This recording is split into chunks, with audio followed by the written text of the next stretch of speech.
I have several recognitions for tonight. First, I would like to start with Mr. and Mrs. Graham. So if you guys would like to come up here, please.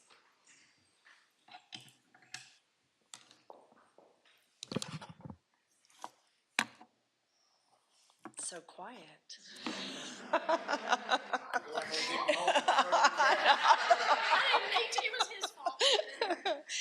We are proud to recognize and honor Mr. and Mrs. Graham. He and his wife Janine have demonstrated much dedication to the Lovington schools and the greater Lovington community, which has spanned many years. They are both Lovington graduates, as well as their sons, Jaron and Tyler. As long-standing and outstanding citizens, they have deeply impacted our school community, not only through their support of students, but through the relationships they have fostered, the stories that they have told, and the spirit of partnership they have brought to our district. And for a time, Mr. Graham also served as an assistant coach for our tennis program, reflecting his willingness to contribute wherever he was needed. Together, through their work in the local newspaper they owned, they have celebrated our staff, they have shone a spotlight on our successes, and they have kept our community informed with care and integrity. As they close this chapter of owning the newspaper and move into their next adventure, we extend our heartfelt gratitude and wish them every joy, every success, and every blessing in the next chapter of their lives. And as Shannon Elder says, words only reveal half of your heart. Service defines the other half, but it is character, the combination of the two. And so we would like to present you a Wildcat blanket and Wildcat pins. Yay.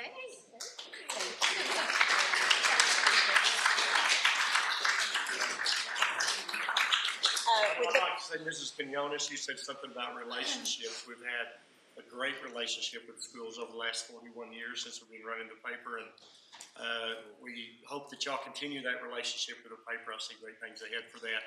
We may not have been as active in the last 10 or 15 years of that 41-year run, but the people that we've worked with in the school system have been fantastic, and I think we have one of the greatest systems in the state. Thank you. Appreciate it. Thank you. We appreciate your partnership for sure. Does the board have anything to say or add?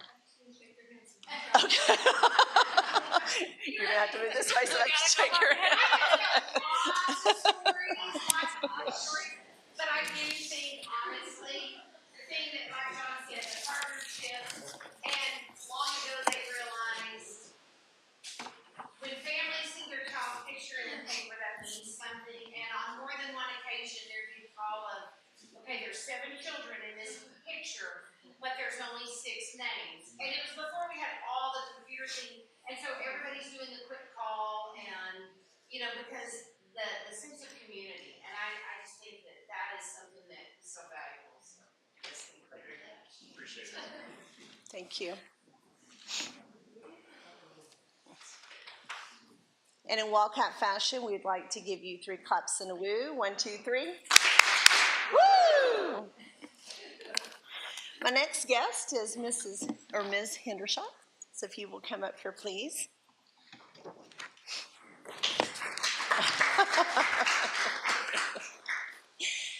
We are delighted to shine the spotlight on Christy Hendershot, whose vision, passion, and commitment has enriched our high school and our wider community in a remarkable way. By establishing the Interact Club at the high school and for forging a strong partnership with our local Rotary Club, she has empowered our students to not only learn, but to serve, to roll up their sleeves and step into the community and make a difference. Her caring nature, tireless work ethic, and unwavering integrity, genuine bond with her students make her an outstanding educator, one whose influence extends far beyond the classroom. In recognition of her exceptional service, she was recently awarded the Paul Harris Fellow Distinction, a prestigious honor established in 1957 that reflects the ideals of community leadership, service above self, and profound impact. To give you a sense of the honor, some of the distinguished recipients of this award include former U.S. President Jimmy Carter, polio vaccine developer Jonas Salk, astronaut James Lovell, and even Mother Teresa. I know. Ms. Hendershot joins this remarkable group, reflecting the profound impact that she has made on both our students and the wider community. Tonight, we celebrate her dedication, her heart for service, and the lasting legacy she continues to build in the Lovington schools. So I would like to present her certificate in honor of her latest recognition and for displaying integrity, confidence, and communication and being named the Lovington Rotary Paul Harris Fellow.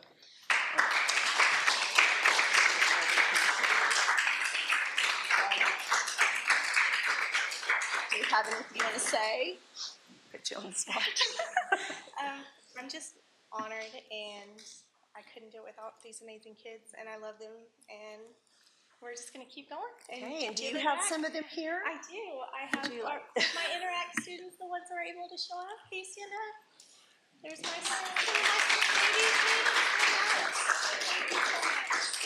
Thank you.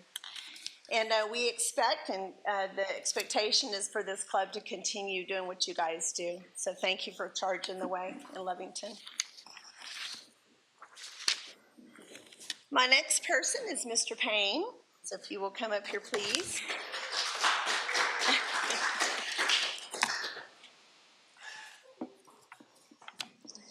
We are proud to recognize Mr. Payne, our dedicated student council advisor, whose leadership, organization, and genuine heart for students have made a lasting impact on our high school. He inspires students to step up, get involved, and take pride in their school, fostering both responsibility and the Wildcat spirit. Through his guidance, students are also encouraged to take an active role in our community, fostering engagement and responsibility. Beyond the classroom, he has served on state-level committees and held state offices, bringing a wealth of experience and a broader perspective to our students.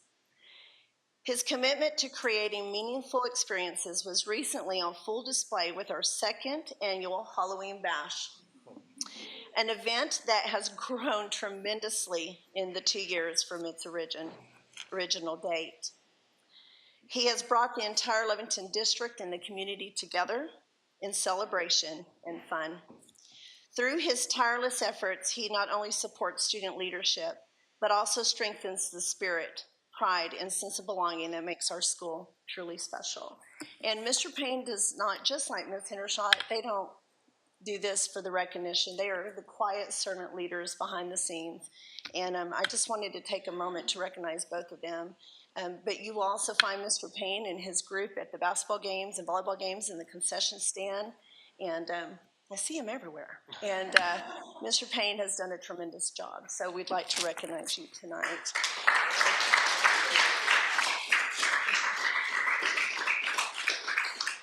Do you have anything to say? It's all them. It's a student. It's not me, it's the students. So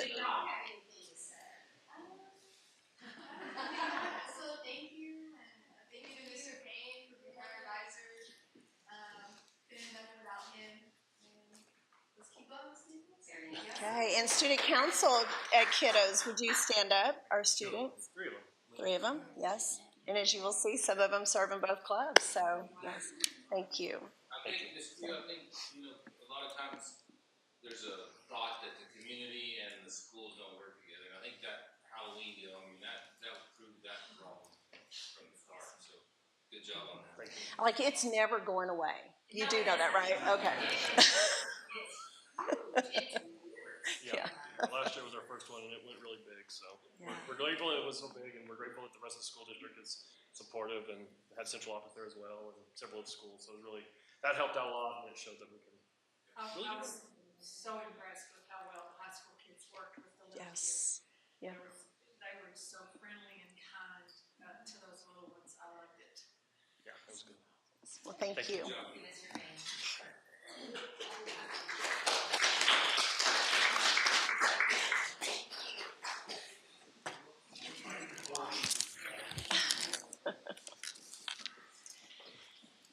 My next person I'd like to recognize is Abigail Schaus.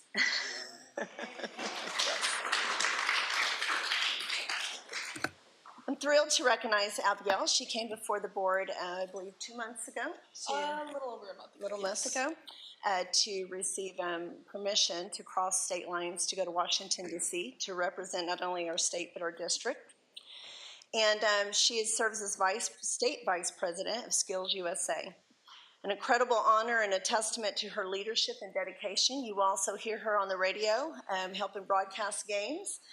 And Abigail works tirelessly to support and inspire her peers, showing a commitment not only to her own growth, but to the success of students across New Mexico. Her achievements reflect the best of Wildcat Pride, and we are so proud of her. And if you would like to give just a brief summary of your trip, of how you did. And before she starts, you know, she was able to travel with Miss Overcast, and what a special treat, right? And a great thing. And Miss Overcast just took her in and showed her all the different sights behind the scenes, and what a beautiful memory that was created there. So, all right. So, the trip itself, Washington Leadership the Washington Leadership Training Institute, was not just for officers, but it was also for anybody that was willing to go. We had ambassadors there from Arizona, and we also had actual chapter members from different states that went there. And one thing about these leadership summits is that you get to work, not only are you working on focusing your story to give to legislators and state representatives, but you're also working towards a goal. Each leadership summit, each state does it differently, but at the national level, it is a huge honor. I have this pin here. It is the National Statesman Award, and it is the highest award that you can get as a Skills USA member or advisor. And it shows that you went to WLTI and that you went through those interviews, you went through the workshops, and that you become a better person because of it. There was a lot of pre-work involved. There was a lot of tireless dedication, not just from me, but from my advisors, from my fellow Skills USA members. And it created a lot of memories that I will never forget. And, you know, being able to go to Washington, D.C. for the first time in my life with such an amazing person as Miss Overcast was a huge honor.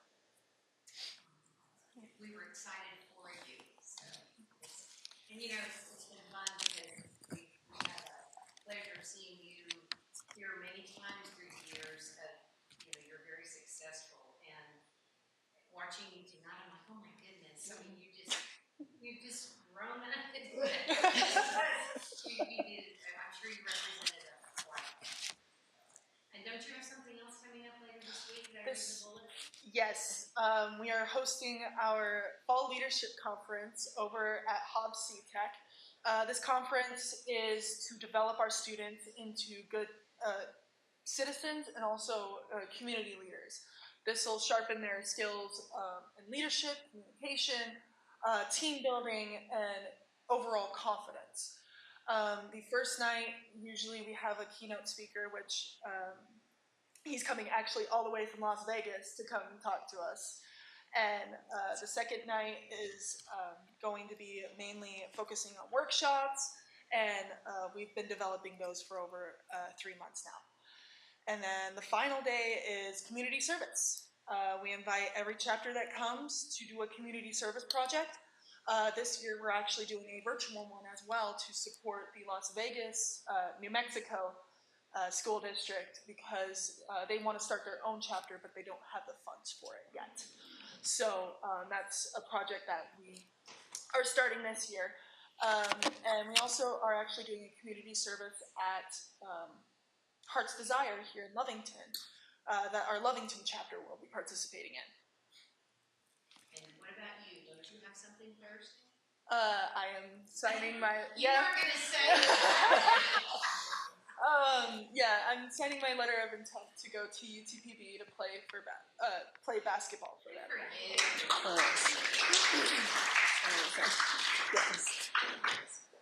So So she's receiving a certificate for displaying adaptability, confidence, and communication, our Portrait of the Wildcat attributes. She's receiving the certificate, an ID lanyard, and a Wildcat pin. And yes, and Interact Club, I have not forgotten about you, and Student Council. So Mr. Payne and Ms. Hendershot, if you can get me numbers, then I will be hand delivering the Wildcat pins at your next meeting, okay? The thing about these Wildcat pins is they're just not given out freely. They're given out for a reason. And so these are our first two groups of kids that will be receiving a Wildcat pin. So there you go. Yes. Thank you, Upton. We're very proud of you. You know, and while she's shaking hands, you know, the thing about our kids in Lovington is we have received so many compliments from restaurants and hotels and other schools about how our kids are. And the cool thing about these two clubs is that their heart is in service. And that's what we want to be known for in Lovington, is the heart of service. And they display and they do that so well and so naturally. And that trait right there is what's going to get you far in life, your hard work ethic and your heart of service. So thank you for representing Wildcat Nation with class. Thank you. My next person that I would like to introduce is, we're excited to welcome our new Director of Finance, Carrie Gray, who joins us. Come up here, Carrie, with extensive experience and a proven track record of excellence. She has been recognized across the state of New Mexico for her outstanding contributions in leadership and school finance. Her background includes valuable work with the Hobbs Schools and the J.F. Maddox Foundation, where she developed strong systems to support strategic budgeting and organizational growth. Her expertise and commitment to service will be instrumental in advancing our district's goals, and we are thrilled to have her join our Wildcat team and look forward to the positive impact that she will make in our district and the community of Lovington. So welcome, Carrie.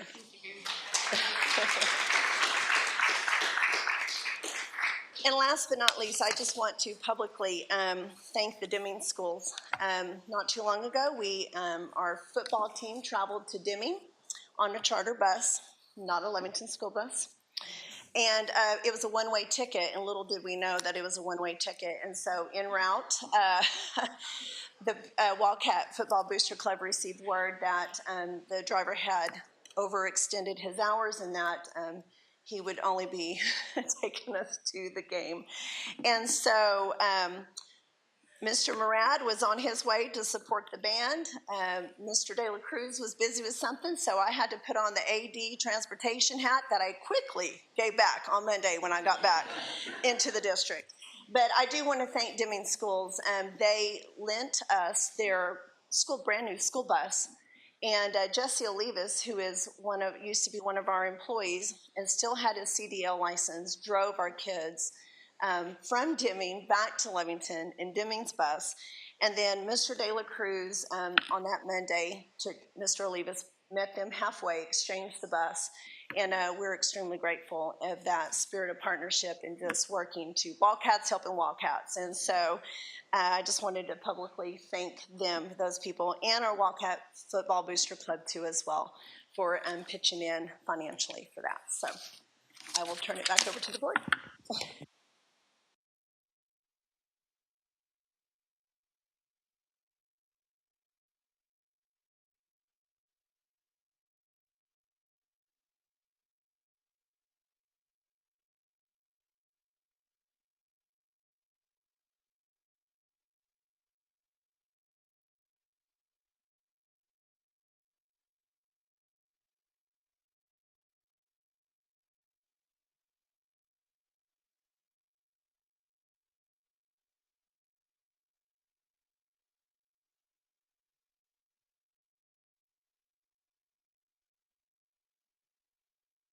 Never turned that on.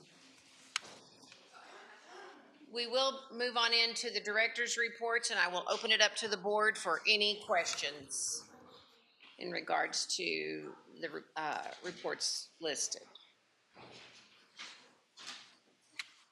I don't have a question, but I do gotta say, I like the athletics and activities report. I think that is very comprehensive and does a good job covering everything. You know what I mean? A lot of times I think it was focused just on athletics, and so it's good to see all the activities in there. So good job. Any other questions?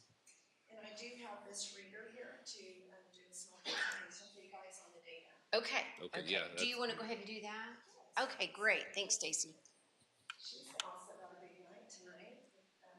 Twin birthdays, right? I did like the report. I know there's a lot in there.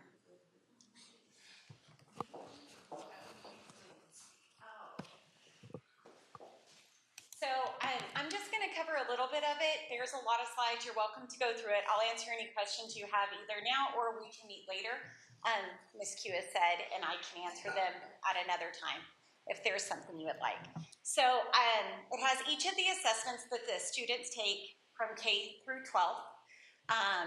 And some of them, the data depends. We have some new assessments this year. Amira is one of the new ones. There's going to be a brief overview to tell you what the assessment's about and what it is what we're trying to get from it. We do not have any data for Amira yet. There were a few requests for some new data from the end of the year, where we ended last year's iReady, and then where we started this year. So I just made a graph. I do want you to be aware, though, like when you're looking at this, that the tests are two different assessments because of the standards. So it is going to be harder for them to stay that consistent. But if you go right after that, you can see these charts where it shows the growth. So the bottom line is where the kids began kindergarten for reading, and then the top bar is where they finished. Obviously, we want green, and we want that double shade of green. That's the best, all right? So that shows that we moved, when we started the year, we had 4 students who were on grade level. By the time we ended, we had 92 students who were on mid or above grade level. Okay, this is going to be all from last year. Yes. This part is last year. That first part you showed us has it the only BOY. has one little part Right. of, yes. So the second one where it says like, let's see the bottom grade right here. So EOI 7th grade, that's where they ended 7th grade, but that's where they began 7th grade this school year. That is this current school That's where year they began 8th grade. Yeah, 8th grade. Okay. That's right. But This is we're really testing helpful. on Thank you, different Stacey. standards. Okay. So then you can go through this. There's iReady reading from K-8. iReady does reading and math. So it's just going to show you first grade's reading, then first grade's math. And you can go through each one of those to see the growth from last school year, okay? Real quick, can I say Yes. before we get off already, so you're saying it's not good for us to look at 3rd grade math and then look at 4th grade math? It's right? going to I mean, be harder because the different standards are different. Because I did notice that's where it seemed like it increased, the red increased Right. year after year after year. Yes, and you're going to see, so if you look at the start of the data, do you see there's no double shaded red? That's because you cannot be more than 2 grade levels below at that grade level. But then when you hit 3rd grade and 4th grade, you see that double shaded red there? Yes, That's because you can be 3 or more grade levels below. So some of those students began their school year 3 or more grade levels below. We had 67 kids who began there, but then by the end of the year, we were down to 39. So, okay. And it does go up, like I said, iReady does continue to 8th grade. So I'm just going to kind of skim through these, but if you guys, like I said, have any further questions, we can look at them. NMESA is what is given to grades 3 through 8 for reading and math. Ms. Bailey, before I came on, was following these through the cohort, so I'm going to show you some cohort data in just a second. But these are the overall percentages from last school year. Obviously, the red is our novice students, and then all the way to the green is our advanced students. And that's the percentages at each grade level where they ended of the test they took last year. What's the difference between iReady and NMESA? So iReady is our interim assessment that our district has chose. And then IMESA is only given once a year. That is the state, yes, summative assessment at the end. The iReady we give 3 times a year.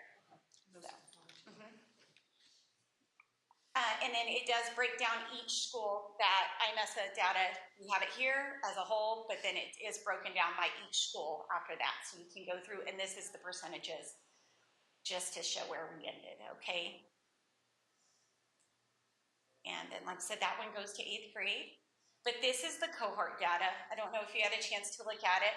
This is what Miss Bailey started before I got here, and I will continue to go. But you can see where the kids did when they were in fifth, like all the way down. Some of the kids we have from 3rd grade, 4th grade, 5th grade, and you can follow that cohort all the way. That top one, those are our current sophomores. Of course, we don't have you can't compare the PSAT data to this, so that line is blacked out. But we will continue this so that we can watch the kids move here. And then the NMSAR is our science test. It's given at grades 5, 8, and 11. And then same thing here. And it's end of year as well. It is the end of the year, and it's only given at those couple of times a year. Our scores are very comparable to the state scores. Like their score was 553 average, ours is 551 for 5th grade, 8th grade, 855. We were 855 also, and then we were 1 point off from 11th grade also. So we are right there with the state average. So those are each of those. Then our last one, or there's 2 more still, but the PSAT data for 8, 9, and then the NMSQT and SAT school day is also in here from last school year. And also the separated between Lovington High and then New Hope. So, and then we do have WIDA also in here. Yes, we do have 3 more. Okay, so being through. And our SAT, we give the PSAT and to a 9 and 10, and then 9, 10, and 11 in the fall, and then the SAT school day is only for the 11th graders at this time. This year for WIDA, which is the test that is given to all students who are recognized as an English learner. We had, at the very end here, I have a slide. Right here, we tested 1,085 students this last school year, and 33 are considered to be English proficient, so they will not have to take the exam again. There were so many kids that were so close to that cutoff point, so. And that kind of tells you also the breakdown of where those kids exited from what grade levels. 4th and 5th grade is huge of exiting those students. So, and the last one is the DLM, and that is for students with severe cognitive disabilities. They take a different test. They don't have to take the NMSA or the NMSAR or the SAT school day. So we do give them this test at the end of the year. And some of our kids are considered proficient in their areas of language arts, mathematics, and science. So, okay. Is there any questions about the data? And I would encourage you to come in and visit with Ms. Reader, and she can go one-on-one with you, because it's great data and it's great time one-on-one to ask questions. I had some parents, I guess, the last couple of volleyball games, or the last ones, that they're 9th graders. Yes. And did you score high even though they're in honors math and stuff, and they were freaking out. And I said, that's the same test that they take up through 11th grade. They're not expected to score. Right, it's a practice test. In 9th grade. And we did have our kids, I think there was a slide on here, there is in that back up there, that tells you we had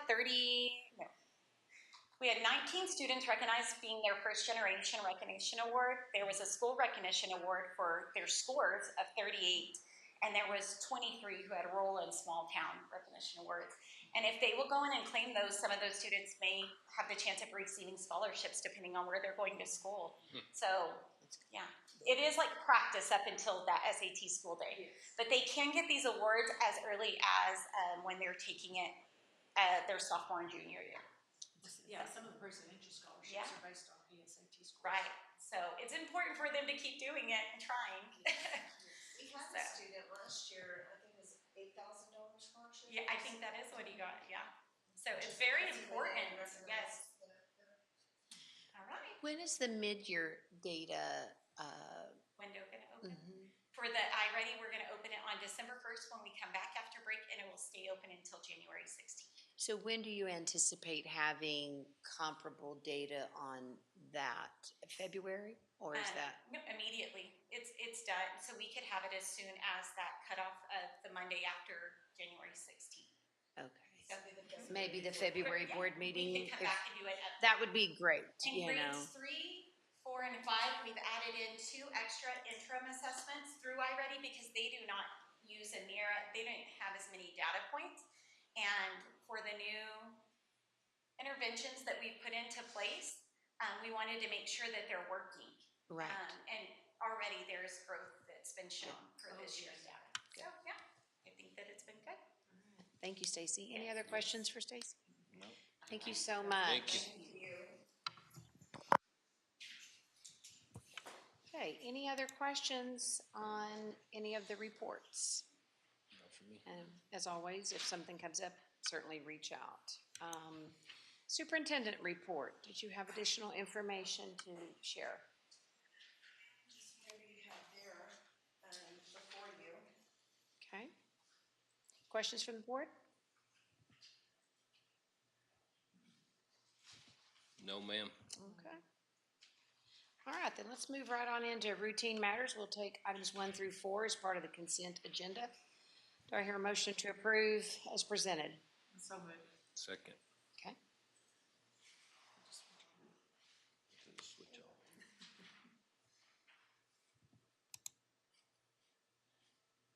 All right, thank you. Now, budget adjustments. I'm just waiting to see who's going to take this one. I mean, it's Carrie's first day, so. Okay. I know you are. I know you are. So. The first adjustment is transfer funds between functions in our spend department. Our next one is a budget PSCOC, which this is information or money that we have received from this organization. I think it was House Bill, Jesse, you might have to help me. 450. 450? All these up here, I have it right here. All right, so it's Public School Capital Outlay Council is what the acronym stands for, and they distributed this money to Levington. We are going to use this money for upgrades to our direct digital controls, new security and fencing, finishing that up, security gates as well, fire alarm repairs, and then renovations to our CTE facility. So that's what this is, and it was with the House Bill 450, and all districts received money, I believe, at different amounts, and this is what Levington received, so we're very thankful for this. And this is what was allocated actually last year, correct, Jesse? Okay. And now at the November, yes. Hurry up and wait, yes, but at least we did our part, so thank you. Yes. The next budget adjustment is, it's the grant. This is our grant from our county that we are so grateful and thankful for. This is going to be for improvements to the walkout parking lot. And so you will see later on the agenda that we have an MOA with them that I'll need you to look at and approve if you want to. And so that we can begin working on this. And Jesse is chomping at the bit to get this going. And we are shovel ready, is the way we call it, ready to go. So that's what this is. We finally received the $4.4 million. Okay. The next one is budget ed tech notes, and I believe this was what is This is the one that we approved. yes, that we approved. Yes, that we went through all of that. So that is now there. Questions from the board? No, ma'am. Okay, I think we're all looking forward to the work being done on many levels, but certainly that parking lot's going to be an exciting time. Yes. All right. Do I hear a motion to approve? No move. One second. It's open.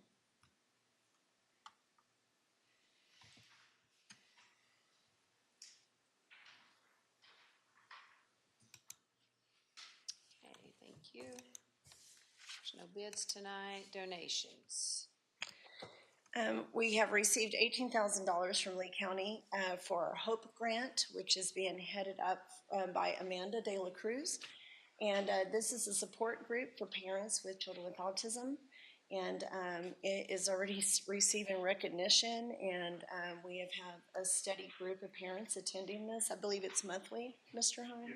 Yes. The last Wednesday of every month. So this is a family engagement activity. What I just was curious what it is. It's it's in recognition of parents. As we in the past we've always had a small number of parents. Now our numbers with students with autism have grown. So we targeted our pre-K through kindergartners for this school year in hopes that this will grow into older students or parents as they move up the grade level, so that we can start including more parents. And so, how is it? I guess I'm just kind of curious. Like the first day they talked about, because Amanda, the first day she gave her what she goes through as a parent with a student with autism, and then last time they had, Cheryl came in and did a little thing about after school hour, like what to work on and what to expect as they're getting older, those kind of things, and then we have other plans bringing some other people in. And that's where this grant's going to, and also this grant also helps pay for childcare. So we have a lot of preschool teachers and preschool IAs and IAs from the LACES program that actually help provide daycare. Because this meeting is in the evening, correct? Yes, it's after school hours. Starts around, I think it's 6 o'clock. So really supporting the families with this. Correct. Love that. And it also helps. Where do the meetings happen at? Right now they're happening at kindergarten in their library. Oh, That's great.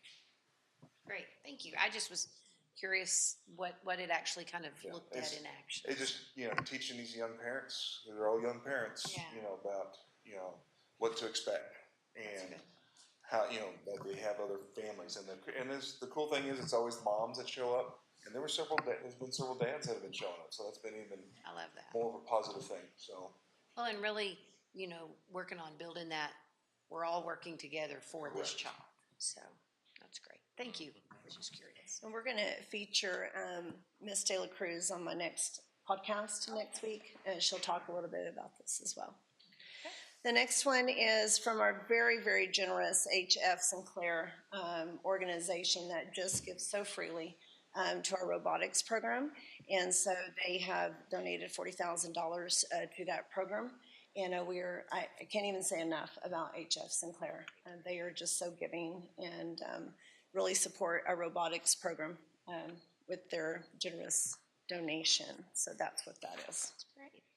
Okay. We certainly appreciate that. Do I hear a motion to approve the donations presented? There was one other. Oh. That may have got lost in the shuffle.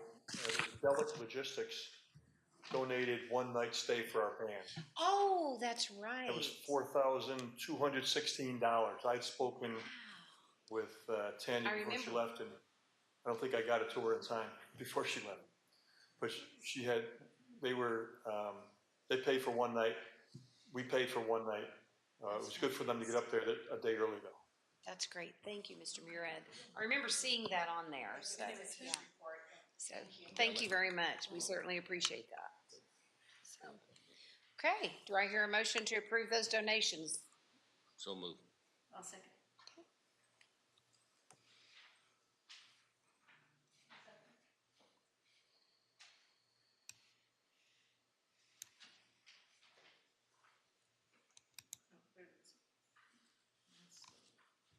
All right. We'll move on into old business. First item is second reading to consider approval of policy I, sections 0050 to 3381, along with exhibits. Questions from the board? I have a couple of questions. The adoption in I-1050, that it talks about curriculum changes, adoption subject to board approval, but as we're adopting new curriculum, this year's math, is that correct? Yes. Who all looks at that material to decide which curriculum to adopt? Stevens, yes, please.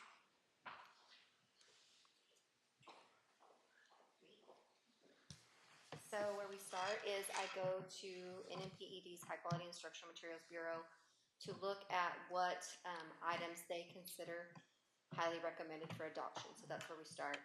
And then from that list, we look for materials that have grade spans of approval, because what we often find is that K through 2 might be recommended for adoption in a publisher's listing, but 3 through 5 is not.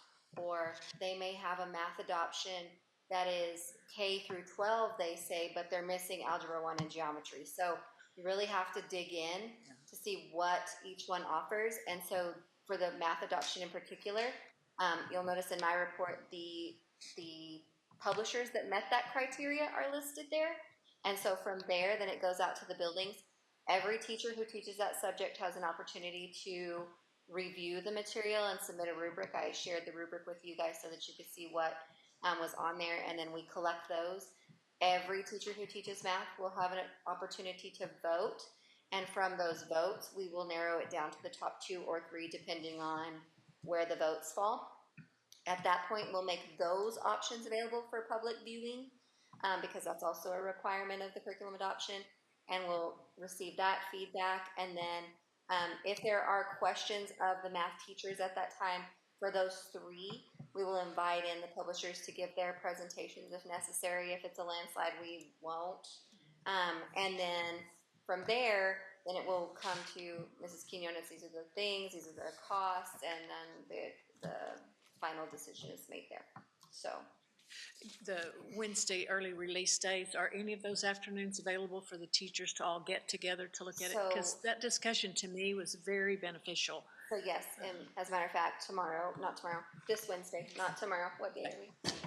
Will be the opportunity for that to happen at several campuses. And so that really is at the administrator's discretion, but those materials are all out and available for them to have those discussions at any time in the window. And so we're looking hopefully to have the vote for narrowing down done by the first week of December, so that we can then make it available for public viewing. Okay. That's how it rolls. That's good. Thank you. Thank you, Stephanie. Okay, I have another question. I have two go more ahead. questions. In I-2500, it talks about the SAT teams. Do we still have SAT teams? Yes. I'm trying to get to where you are. Student assistance teams? Did you say I-2500? 2500,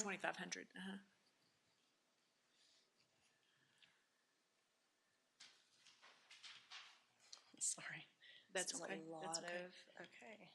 I noticed it's a teacher and a parent and a counselor and I guess the student. It used to be Our site, more teacher our heavy. site council, yes. And our principals are very active of making sure that happens. Okay. Yes.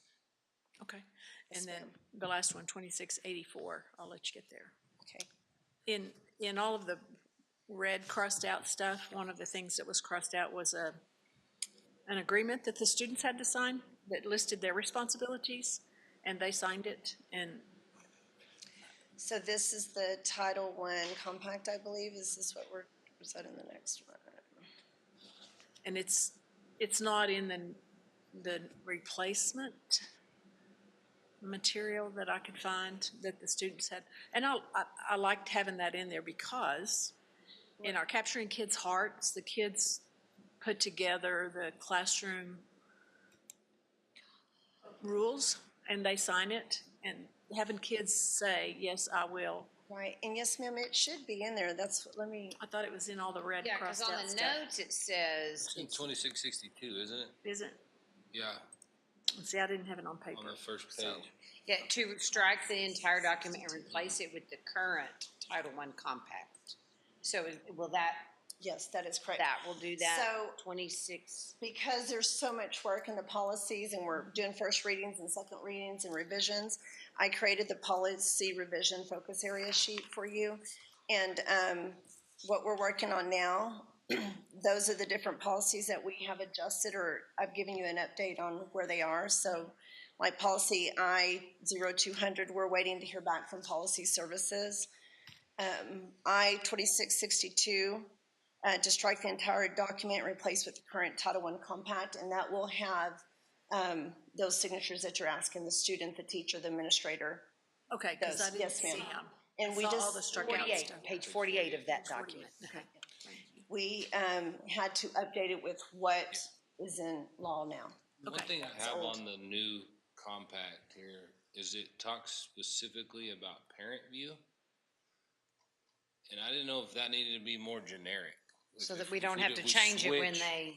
Out of parent view, you know what I mean? Okay. I don't know if it'd be, it's just talking about their progress and notifying the parents or guardians via parent view. Should it be via something? I think that's probably a good idea, because then we get locked into, it needs to be on this one thing, and we know that those things have a way of changing. Okay. This is just my ignorance too, but what is SIS, S-I-S? Student Information System. Okay. Okay. So maybe that's what it should say there, right? You'd be notified So, through the. Ms. Stevens, you can approach the. Let me clarify my question still. I don't see anything for the kids to sign. It's at the bottom. It's the student responsibilities on page 48, I believe. But there's no line and. So it goes out digitally now, and so the parents have to accept it. Because students can't really legally sign something, honestly. So the parents accept the agreement and in the presence of their students. So it's not a hard copy paper anymore. People don't send those back. We don't have parent-teacher conferences for them to come in and take care of that. That's when that typically happened. So for the last 3 years, we've sent that compact, or a version of that compact, this is the most current version, out to parents in Parent Square, and they accept or decline Where are you seeing Parent Square? Parent Square. So it's a form that goes on that way. I still think the kids should have to sign something, because it makes them feel a little more responsible for their behavior. But that's just me. That's okay. And then as far as like the wording on the compact saying parent view, because it's parent facing, I left parent view in there so that they could distinguish with that, like, where am I going to look at my child's grades? Because I think sometimes some of the feedback I get is that we have Parent Square, we have parent view, and I don't know which one to look in. So I left it as parent view and did reference the SIS also. And so since that's why the wording is there, but I am open to changing it. I think even if you said parent view or other. Or it's. Current platform used to communicate with parents, something like that, you know what I mean? Looking at adopting a new one? I don't think we are, I'm just saying, just in case, I mean. Yeah, but we've seen that happen. So if you put that, or it's, district approved replacement or whatever, they usually do that. And parent view is the application for Synergy, which is the SIS. Right. So that view, I don't anticipate it's gonna go away. Okay. Thank you, Stephanie. That's all I have. Okay. Yeah, I'm good. Thank you. Okay, Everybody got there? Did you like did this help a little bit? That's Walk me straight. Yes. Follow the bouncing ball. Just helping and having it all. Yeah, absolutely. Work great. Good to hear. Absolutely. Thank you. Sorry, I meant to tell you Okay, that. so it is a second reading. So do I hear a motion to approve the policies as presented with the noted adjustments? That's so moved. Second.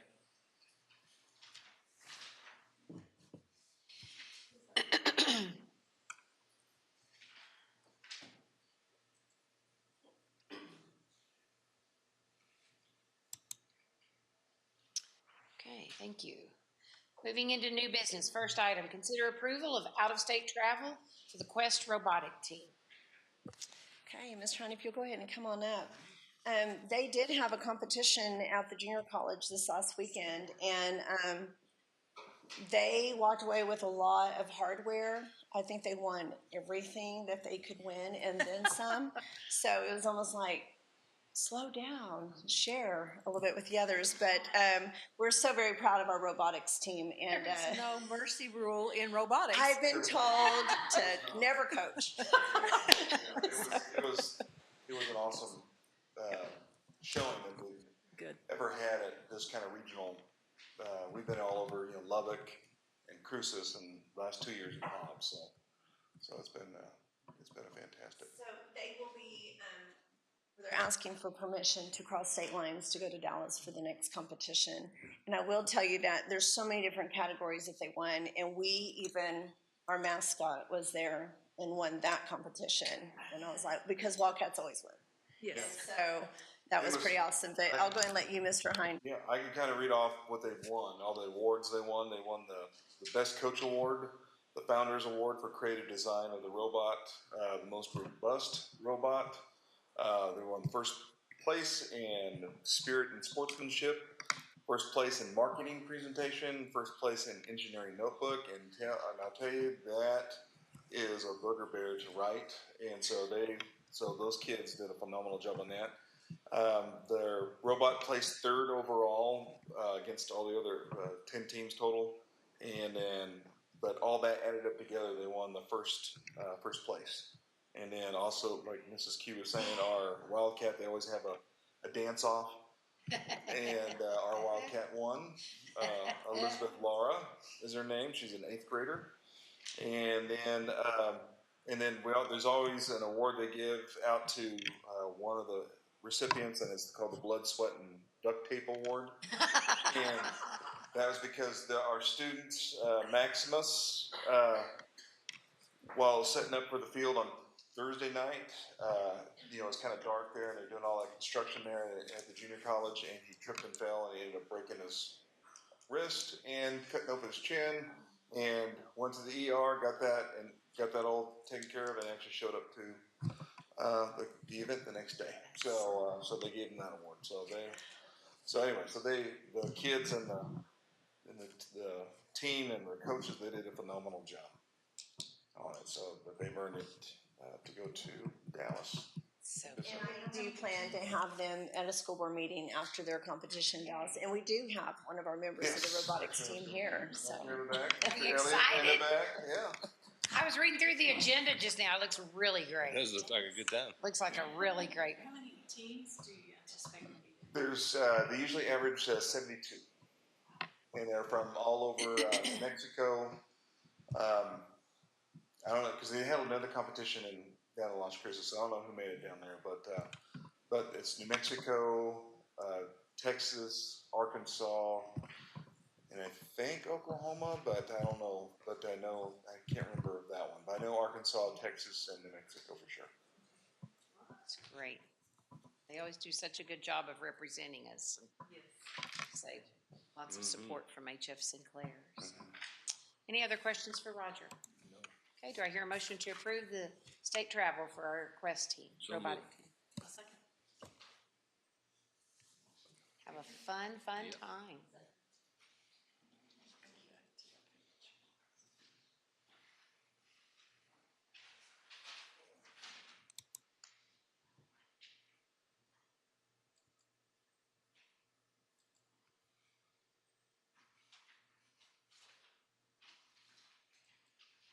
All right, next item. Consider approval of the memorandum of agreement with Lee County for the Wildcat Stadium parking lot. Okay, you have before you the MOA between the schools and the county, and just a simple MOA. So, are there any questions? I had one note written. I gotta see if I can find it. Jesse, when will bids start going out and that kind of stuff? So as soon as we get all this in place. Okay, right away, okay. Yay. The high school is ready to be adaptable. I know parking at those football games is just. You better be adaptable. You better be adaptable. Yeah. It is truly just abandonment, you know? That's a pretty way to say it. You just are like, not even sure that's a parking place, and I hope nobody needs to leave. So I think we're very excited for this, and I don't think words can suffice how much we appreciate the county supporting this, because it is a community benefit, for sure. So. Make sure we get before pictures. Absolutely. All right, we'll be anxious. Yes, we did it this weekend. Yeah. Can we have designated parking for school board members? Up close? I don't think. Get you. I didn't see it. I didn't see it. All right. Any questions for Jesse or anyone? Okay. We'll be excited to see all that come to fruition. So it'll be Mr. Williams' job to keep the pandemonium. And I guess, Mr. Murad, you guys as the students are used to zipping over there, so that'll get interesting, so, but that'll be fun, fun time. Okay, do I hear a motion to approve the MOA as presented with Lee County? I so moved. Second.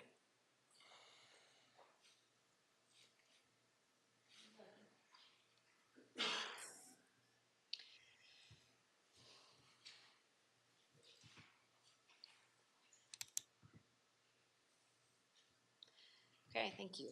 Next item, consider approval of the American Tower lease agreement. So the American Tower company contacts us every year to wanting to make a deal with us, and so I gathered some information for you. Last year alone, we were able to generate $72,900 just in the lease. So they're wanting to offer us this amount of money, and then these funds would go away.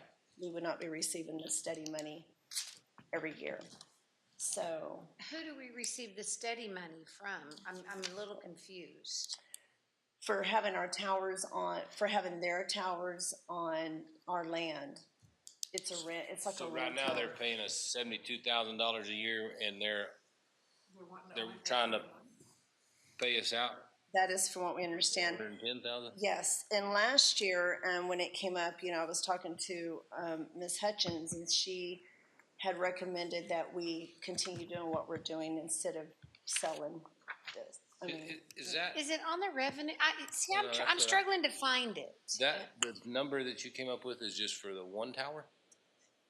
okay. Yeah, that's what I think. This is just for the one tower. For the one. This is just for one site, so I don't know if that 72,000. They may be offering 41,000 of that. May be possibly, this. You know what I mean? I don't. I'd have to see that. I know we talked about it last year, but then I just was like, are we not taking advantage of this opportunity? And I can't, and I mean, Carrie, I know you've done this for a long time. Where would that show up? Interest on investments? Is that, I mean, that shows the 72,000 from July, August, September, but currently we've received 23,000. And so that's why, and it could be that you need to get back with us on that. I don't want to put you on the spot, but I just want to make sure we're getting our money, I guess is what I'm worried about. And I know that every year about this time, we get a letter. I would like to see do we have an actual contract? Yeah. Because this is just an offer letter. You know what I mean? Do we have a contract that says it's year to year? Okay, we can look that up. You know what I mean? For you. Because if it's year to year, then I say take your money and run. Because if not, then they could come in and say, well, we're going to take the tower down next year. Yeah. You know what I mean? I just don't want us to be passing up on an opportunity that we wish we would have, but I also don't want to be foolish with that. Is this the one out on Commercial? Yes, ma'am. I guess. It's the one out on Avenue D in Commercial? Yes, It's right that in front one? of the fairgrounds. And that's where, when you said 72,000, when I look at the actuals roll up, it shows budgeted 72,000 interest on investments. But as of through September, which of course it's always delayed reporting, we're at 23,000. So I just. The 72 was for all of last fiscal year. Okay, but that was more than just that one tower, correct? I mean, and I know you don't, but I mean, you're familiar with it, and so. Right. It is for everything. I didn't break out the towers. Okay. Okay. So is there a way for us to look at that, like you say, on this one tower? I would think. We'll have to do some digging. Okay. Well, I did look back, and it was 2014. Okay. September of 14 is when we first started that, and then we had an amendment in November of 2014, and at that time in September of 2014, it was a one-time payment of $20,000 and $4,000 per year, and then we had the option to extend the lease for 2 10-year terms, which makes sense of why, with that $2,000 incremental, and then the amendment in November. So that's why it probably came up last year. I just don't want us to be missing that opportunity if that's there. So with the transition, can we ask for a little bit of time to do I think research on this? I think the board would feel better having more information.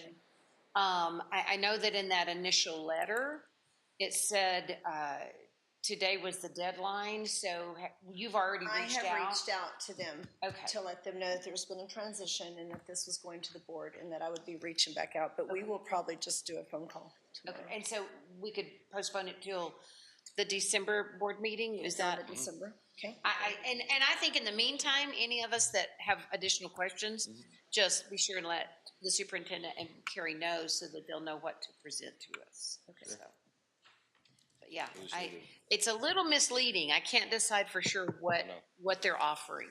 I mean, we'll get you a nice little breakout of information. Right. Well, Thank you. how many towers? I don't know how many towers. We have the 2 on that land. Okay. All right. Thank you very much. We'll just take no action then. So, do I hear a motion to table it? So moved. Okay. And we'll bring it back with some more. Welcome to Lovington, Carrie. I knew you'd jump right in, so thank you. Thank you. All right, next item, consider approval for the EduPoint for New Mexico SIS software. We've been using Cisco, right? Or who have we been using? So this is with Synergy. This is our SIS. This is our student information system. It's all together, and Mr. Rutledge is here to help me through this. But the state has adopted Synergy as the SIS platform for the state of New Mexico. We were already ahead of the game for, I believe, 2 years before New Mexico PED decided to go this way. So from what we understand, this is, we want to go ahead and join in on the state implementation of Synergy EduPoint SIS is what it is. Okay. Okay, and so we will not pay any money moving forward. Right now, we're paying about $80,000 for our SIS yearly. And if we join right now, then we're saying we want to get in on the initiative of this and that the state will take care of the $80,000. For how long? I'm sorry. I don't mean to be skeptical, but they haven't. I mean, I'm just. It doesn't say like for 2 years or something. Yeah, I don't know that the PD would commit to saying 1, 2, 3, 4, 5 years, but we do want to take advantage of the $80,000 savings if we can. And there really we're already using it. There won't be any changes because we're already in. Michael, do you foresee any adjustments on that? Okay. We looked at the things that they had purchased and the things that we purchased, and they seem to have everything covered. So. Okay. You'll find that on page 4 of the things that the state has purchased, and page 6. It breaks it down for us. Great. That's wonderful.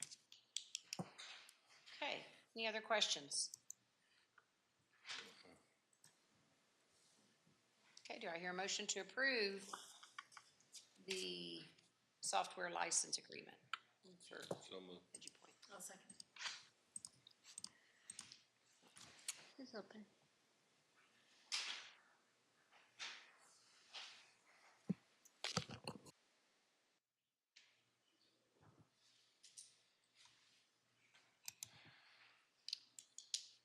Okay, thank you. Next item.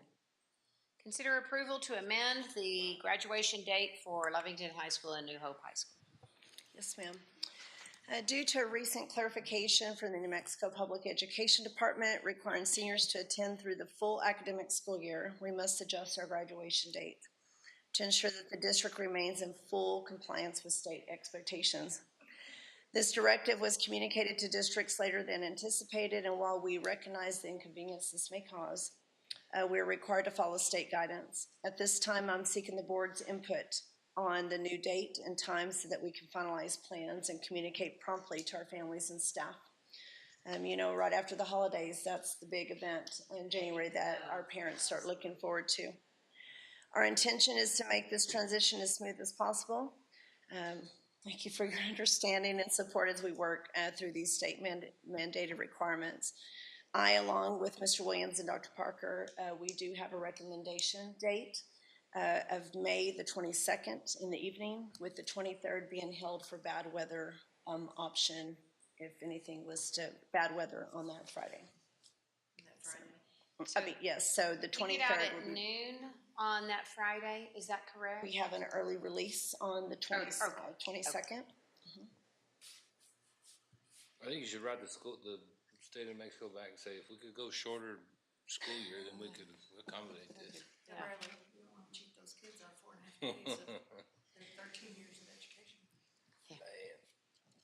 And we already have a plan of what this is going to look like. We don't have it in stone, but once we get the approval from the board, then Mr. Williams will be working closely with his team and Dr. Parker to go ahead and see what that last week and the week before is going to look like. Well, and I mean, to try to make lemonade out of it, I wonder if it won't be, and I'm not at your building, so I don't know, but I wonder if it won't be in some ways. There's the boulder is rolling quickly that last week at school. And I wonder, would it be all the little things that we want to help our seniors enjoy by stretching that out? Does that, I mean, I don't know. What do you think as far as that extended time? Do you see that helping your staff, or they don't know yet and you're going to break it to them tomorrow? And True. So we could help. So you know that the week that we would have graduation practice and we would have the graduation walk and so forth, that's also built in with the NMAA state competition days. And then the week before that, we normally have our AP testing and so forth going on, and there's always a little bit of conflict. So moving it to the next week, we're going to have a little bit of conflict within our own building when it comes to underclassmen semester tests, finals. But we can work around that with a little ingenuity, right? So it could definitely help out and make for sure most of our kids are there and present for the graduation. We have the pep rally, we have the senior sunset, we have the graduation walk, the senior picture, the graduation practice, turning in all the devices, all of the things, and so that kind of frees up. And so, you know, like last year we had our softball team who had to leave right after our graduation walk, and they were not able to participate in our graduation our senior pep rally and so forth. So this would allow them to be able to do that as well. So I'm assuming none of the senior testing, et cetera, will be moved. So essentially, they'll know if they're going to graduate or not. Well, I've looked at it a little bit. So yes, that would move up a week, and so then we would have testing the week prior for our seniors. So everything kind of gets moved up a week, and then the week of this 22nd, and you're looking at possibly that Monday having, I don't know, we have to look at it, but just off the top of my head, maybe graduation, the walk, and the pictures. That Tuesday, maybe the senior pep rally and the senior sunset. That Wednesday, Thursday, we're turning in devices. Maybe that Friday morning of graduation, doing graduation practice, and then that evening graduating. Something along those lines. Okay. And we won't hold you to that because I know you've got but that's a lot just, of moving. I just was thinking a lot of about moving parts. Okay. So what you guys are wanting to recommend is Friday night at 6? Is that what you said? No, you didn't say. Did I just dream that? I didn't say a time. Oh, okay. So this last year, that's something to talk You about. said you wanted to do We talked 7. about, we had 6 o'clock this last year, and then as the sun came down, the wind died down, and then you had the lights over the blue turf, where it was starting kind of looking really neat. So 6 or 7, sorry. I remember you saying 6 or 7. oh, Mr. Williams. Wow. 6, 7. You did it. I did it. I couldn't help it. You did As it. it came out of my mouth, I was like, don't do it. No. Okay. Take it back. So tentative what you... We'll make whatever you want work. Okay. Well, I do like, I mean, I remember last year we talked about that, and you said, you know, bumping it back a little bit would help with that. And I also think about a little bit of space for staff, especially, you know, if you've got staff who are also parents of seniors and family and all the parts and pieces. So early dismissal and then the presto changeo, and not to mention what our building and grounds. And so giving them that little bit of extra time may really be beneficial there. And then the contingent plan, if Mother Nature messes up, is Saturday morning? Yes, ma'am. Okay. And you know, I really don't want this to come across as a negative thing. I really think it's going to work in our favor, and it's going to be a good thing. And so I want to believe that maybe this has happened for a reason, and it'll kind of slow down things for our seniors and our senior parents as well, and really get to focus in on that group of kiddos. So the original date was the week before? 17th. Saturday It was before? on that Sunday, the 17th, I believe. So we're just moving it to that Friday. Okay. Cool, Yes. I like it. Okay, any other questions? All right, so the motion will be to amend it to graduation date is Friday, May 22nd. Do you want to say so? TBD. 7 o'clock? 7's fine. 7 o'clock. I think families just need to know so they can plan. Well, and then with our working contingency families, I think it's harder if you get off work at 5. Of course, most of them will take off, but I agree. to have some time to get there. Okay, so Friday, May 22nd at 7 o'clock at Wildcat Stadium. Okay. Under the light. All right. Do I hear a motion? I'll move. I'll second. Okay. Thank you, Mr. Williams. Sunday's Memorial Day, so that's good. People traveling in. We talked about that.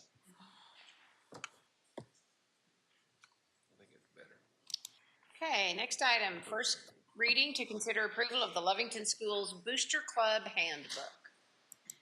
Okay, first of all, I want to extend my gratitude to Mr. Murad for taking this on. At the very beginning of the year, I asked him to come up with the Booster Club Handbook, and I believe that you guys had asked as well.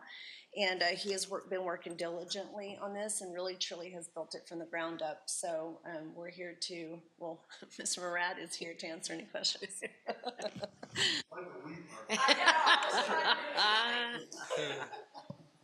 I will admit I did not read this because I couldn't get Google Docs to open. So Mine finally opened. It was a little bit it later. just opened when I got here. So it's all right. I got it now. So I haven't looked over it, but thank you for doing that. I appreciate it. My plan now, once we get past this, is to run it by some coaches that have done this for several years, take a look at it. So I did this on my own. I just, you know, coaches are busy, so I've already warned them, and I'll get several coaches to take a look, give me some feedback, and see what makes sense and what doesn't make sense. Okay. Yeah, and some of the extracurricular too, because like band boosters or. Right. I know HOSA just opened up their own booster, and band has their own booster, but they're subject to these same. yes. Mm-hmm. I do like the clarity of it. Mm-hmm. I think that it really lines out roles, and you reiterated it in a couple of different spots, and I think that's a good thing, you know, because when everybody kind of knows which lane you're in on that. The one thing I did have a question about, and I'm sure there's a reason, but when it talked about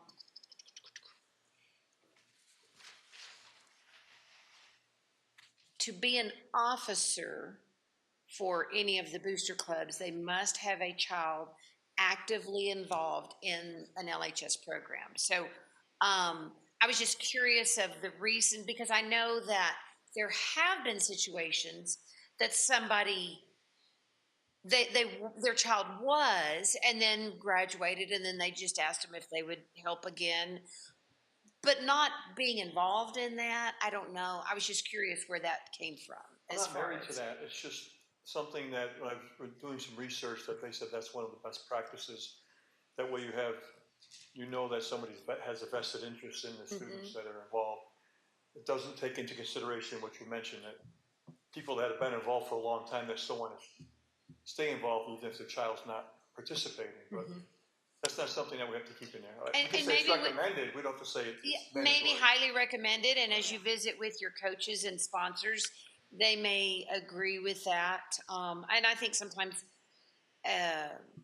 you know, there's I see what you're saying on that, but I think sometimes that institutional knowledge of somebody that's been there for a little bit and is able to, you know, if they want to still help, I think that can be a good thing. But I do like the clarity of the role of a booster club member versus a coach, and running things through you and through Mr. Williams. And you know, I think sometimes it can put our coaches in a really awkward position, and so I think that by the administrators being the ones that some of that goes through, I think that really can help, you know, everybody be successful. Because I think they have the best of intentions. I try to specify that the coach is in charge. Mm-hmm. And Yeah, some- you did it really, somewhere you said they're the CEO. Yeah, Right. yeah. We do have some booster clubs that don't want to believe that. So those are conversations I've had to have with some of them. I'm also concerned about some of the bookkeeping that goes on. So I wanted to spell that out as well, that we need more than one person involved in each booster club that's involved with the money. And that's not happening in all of our clubs. I would like, and I know this always gets everybody a little itchy, when you talk about fundraising. And I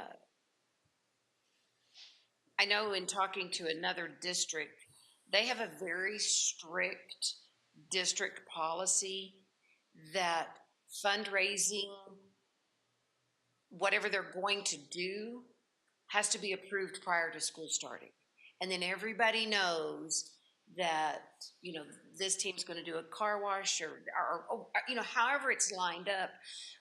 We're so fortunate. Our community is so supportive of our kids and our programs, but it does concern me when we have lots of asking, and sometimes as the season's winding down. And, you know, I'm sure there's lots of reasons for that, but I think that if we can have a consistent system, then everybody knows, okay, this group does this and this group does, and I would think from the administrative end of it, kind of knowing. But I would like us to look at fundraising and that being, because it says must be approved by the athletic director and school administration. It seems to me it would be easier to get all that done prior to school starting, but I'm not sitting in y'all's chairs, so. I like the idea, because you're right, sometimes we get these haphazard, oh, we need money, so we're gonna do this. And I threw them a curveball this year by not giving them a budget. So one of the coaches wanted me to pay for a hotel for an in-season tournament. I said no. So I think going forward, it would make sense that we do know most of it ahead of time, but sometimes we're hiring coaches after the year starts. Sure. Maybe it's more before the season that they're before their season starts. The golf team may not need to have their fundraiser ready right now, but before I mean, I'm just grabbing that one. I don't even know if they do fundraisers. So, Ms. Baker, I understand what you're saying. So, like in our elementary schools, we know that Llano Elementary sells the butter braids. Absolutely. We know that Pies, Lee Elementary cookie does dough. the cheesecakes. We know that Garbo does the pies. You know, sixth grade does the candy bars, and we hold them to that. So you can't have elementary schools crossing over and selling the butter braids, because that belongs to Llano. And so we've been doing that for a while, and it stays nice and clean. And our community knows. I mean, I don't even think you have to ask anymore. Oh, butter braids, Llano. You know, that type of things. I like that. I can put something in there along those lines. Well, and I think visit with your coaches and your administrators on We can always make it flexible, to the best of your ability, get all your fundraisers in before your season starts.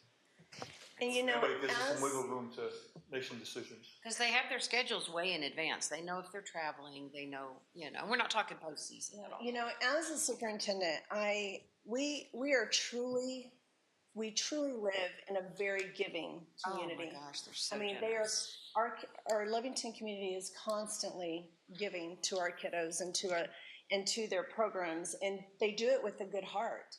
My fear as a superintendent that we are going to over ask and deplete our community of things, of giving. And so I never want to come across as a school system that we are constantly out in the community asking. And we do have to put a limit on it. You know, in the earlier about recommending that, what we talked about somebody, a booster club member having to have someone on the team to be a booster club member. I like the idea of putting in there, it's highly recommended, because this would hurt our smaller programs like our cross-country team. A lot of those parents they cannot get off work to come work, and then they're school employees. So they cannot hold a position in the booster club. So we've had to pull in a past parent who knows things and knows the ropes and has willfully. And they care about the kids in the program. Yes. So I think we have to be really careful on how much parameters we put on that. So I think it highly recommended, but I do see where you're coming from, but I don't want to hurt our smaller programs. And flexibility is always better. Yes. In the long run. So your coaches and club sponsors have not seen this yet? No one has seen it except Mrs. Q. Okay. And now you. Okay. Nothing crazy to me. It's funny, I saw his signature on it. No, really. I do say he has a lot of responsibilities in it. He does have a lot of That's why I responsibilities. didn't show it to him. Other comments, questions from the board? Thank you for putting it together. And it looks like this is kind of a fluid document, and so there'll be some adjustments there. So, thank you. Lots of work. Well done. Okay, so it is a first reading, so I would encourage you as you look through it, if you have any other questions, certainly reach out to the superintendent or Mr. Murad and/or. So, okay. All right. Next item, first reading to review and revise policy I, sections 4550 to 8611 and exhibits. At the bottom of your paper, the November board meeting first reading, those are some of the things that we have corrected or documents that we have struck out and why, the reasoning behind it. You know, like cassette tapes and films? You know, we should have just put 8-track in there also. It's just like Walkmans and all those They're making a comeback. Don't be hating. They're making a comeback. So, okay. All right.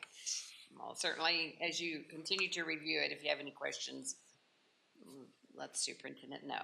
Okay, moving into other information, a reminder of the annual conference coming up in December. Please let Vanessa know if you'll be able to go so she can secure, we already have rooms, but she has to let them go at a certain date. So we'll need to be sure and let her know on that.